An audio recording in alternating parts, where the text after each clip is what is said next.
Alors aujourd'hui je vais parler du 7 Artisan 35 mm f5.6. C'est une optique plein format. Là en monture L, il y a plusieurs types de montures qui est fabriquée par 7 Artisan. Un objectif qui est vraiment très bon marché. Alors, je ne suis pas un grand fan des 35 mm. En plus, il n'est pas très ouvert en tant que tel, mais avec un capteur aussi sensible que par exemple le SL2, pour ceux qui suivent mes reviews, mes revues d'appareils, d'objectifs. Le Leica SL2, c'est vraiment l'appareil principal que j'utilise. Je cherchais une optique vraiment plate à transporter, pas trop de dommages si jamais en fonction de l'endroit où je vais. Et celle-là, en plus, n'a pas de capuchon, enfin elle a un capuchon intégré. Dès qu'on dépasse l'infini, on a un petit truc qui se ferme. Je trouve intéressant parce qu'elle est vraiment peu onéreuse à l'achat.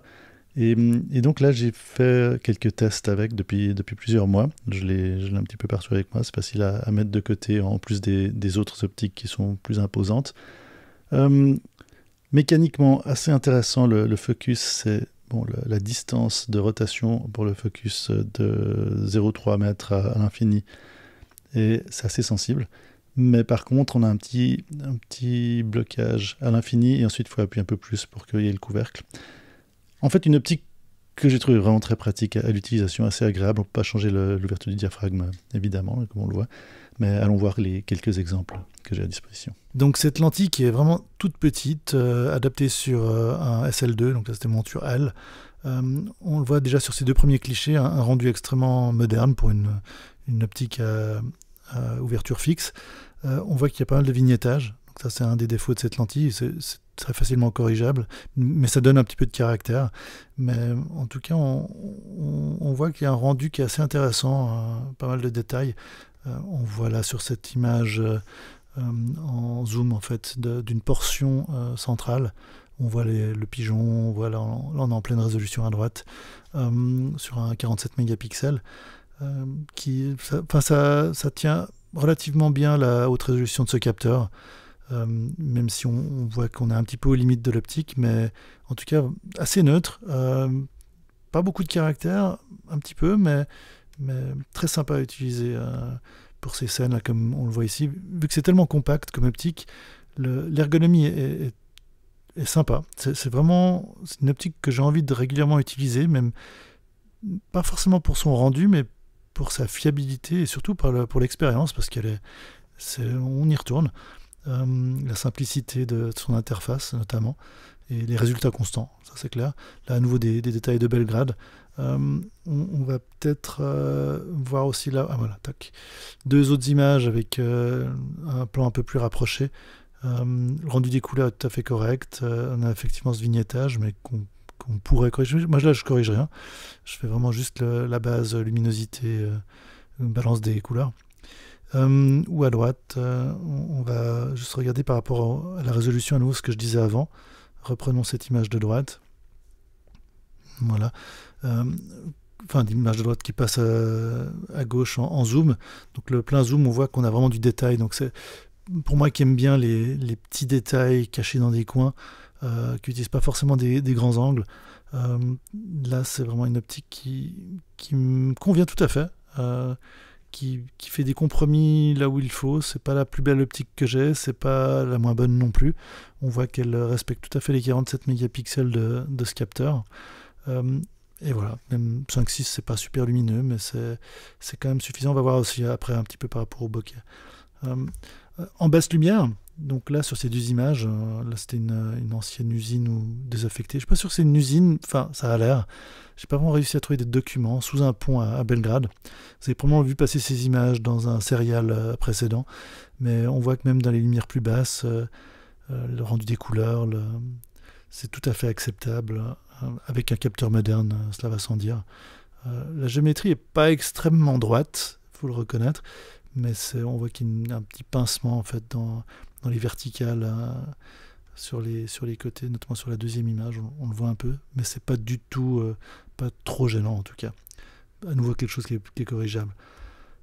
Ici on part de Belgrade, on va en Islande, des images qui montrent aussi un petit peu le genre de rendu que l'on peut faire.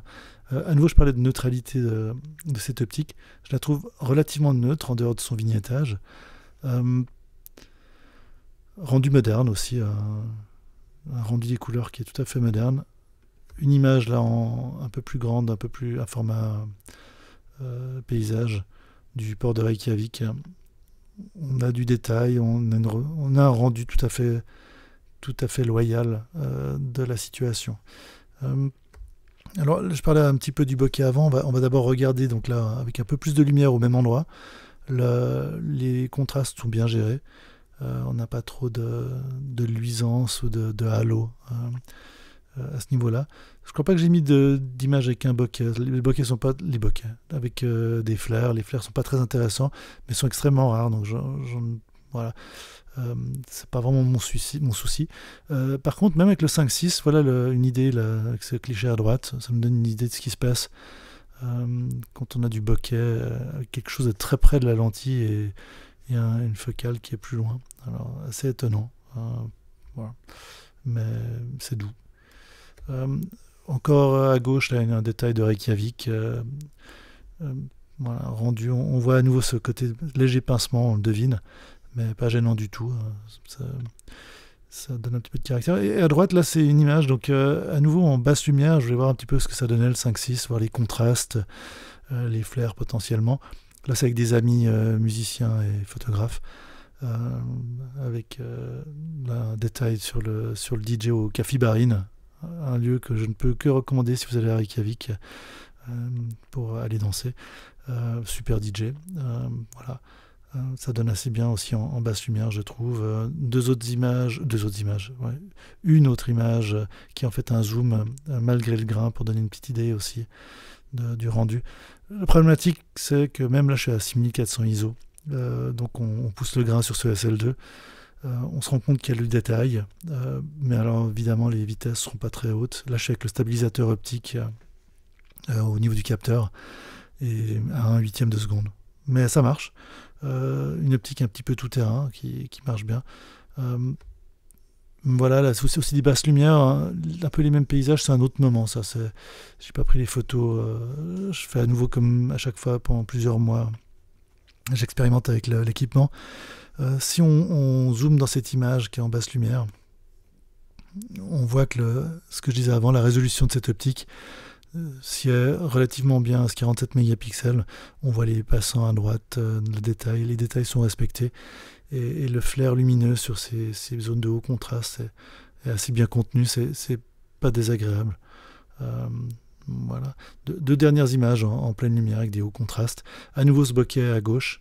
La photo en elle-même pas particulièrement intéressante, mais ça donne une idée un petit peu du rendu des couleurs du bokeh qu'on peut créer avec des plans très rapprochés, enfin un focus très distancié du plan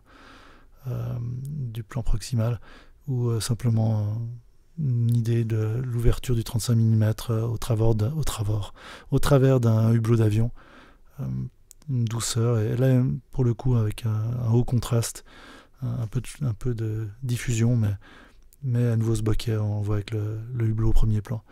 Et voilà, donc si vous avez des commentaires, des questions, des suggestions, n'hésitez pas, j'espère que ça vous a bien amusé, en tout cas, passer le temps, et peut-être été aussi même utile. Et voilà, à la prochaine fois.